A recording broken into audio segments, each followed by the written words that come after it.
വീണ്ടും കർഷകദ്രോഹ സമീപനവുമായി കേന്ദ്ര സർക്കാർ. നെല്ലിന് സംസ്ഥാനം നൽകുന്ന അധിക പ്രോത്സാഹന ബോണസ് നിർത്തലാക്കണമെന്ന് കേന്ദ്രം. ഇത് സംബന്ധിച്ച് കേന്ദ്ര ധനകാര്യ എക്സ്പെൻഡിച്ചർ സെക്രട്ടറി സംസ്ഥാന ചീഫ് സെക്രട്ടറിക്ക് കത്തയച്ചിട്ടുണ്ട്. അധിക ബോണസ് നൽകുന്നത് മൂലം ഗോതമ്പും അരിയും രാജ്യത്ത് അധികമായി സംഭരിക്കപ്പെടുകയാണെന്നും ഇത് പൊതുഖജനാവിന് ബാധ്യതയാണെന്നും കത്തിൽ ചൂണ്ടിക്കാട്ടുന്നു. നെല്ലിന് കേന്ദ്രം നിശ്ചയിച്ചിട്ടുള്ള താങ്ങുവിലയ്ക്ക് പുറമെയാണ് കേരളം അധിക ബോണസ് നൽകുന്നത്.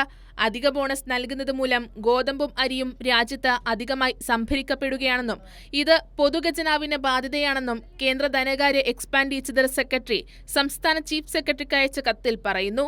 നെല്ല്, ഗോതമ്പ് എന്നീ ധാന്യങ്ങൾ കൂടുതൽ കൃഷി ചെയ്യാനും ഉൽപാദന വർധനയ്ക്കും അധിക ബോണസ് കാരണമാകുന്നു. വെള്ളവും വളവും കൂടുതലായി വേണ്ട വിളകളാണ് ഇവയെന്നും ഇതുകാരണം ഭൂഗർഭ ജലനിരപ്പ് കുറയുകയും മണ്ണ് ശോഷിക്കുകയും ചെയ്യുന്നു. വൈക്കോൽ കത്തിക്കുന്നത് ജൈവ വൈവിധ്യം നഷ്ടമാകാൻ കാരണമാകുന്നു എന്നും കത്തിൽ ചൂണ്ടിക്കാട്ടുന്നുണ്ട്. അതേസമയം എണ്ണവിത്തുകൾ, പയർവർഗ്ഗങ്ങൾ എന്നിവയുടെ ആഭ്യന്തര ഉൽപാദനം കുറയുന്നത് ഇറക്കുമതി വർദ്ധിപ്പിക്കുന്നു.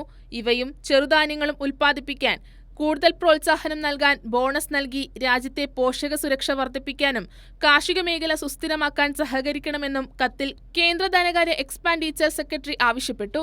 എന്നാൽ സംസ്ഥാനം നൽകുന്ന അധിക പ്രോത്സാഹന ബോണസ് നിർത്തലാക്കിയാൽ അത് കർഷകരെയും അതിനൊപ്പം നെല്ലുൽപാദനത്തെയും ബാധിക്കും. ഇത് പരിഗണിക്കാതെയാണ് കേന്ദ്ര സർക്കാർ ആവശ്യം മുന്നോട്ട് വച്ചത്.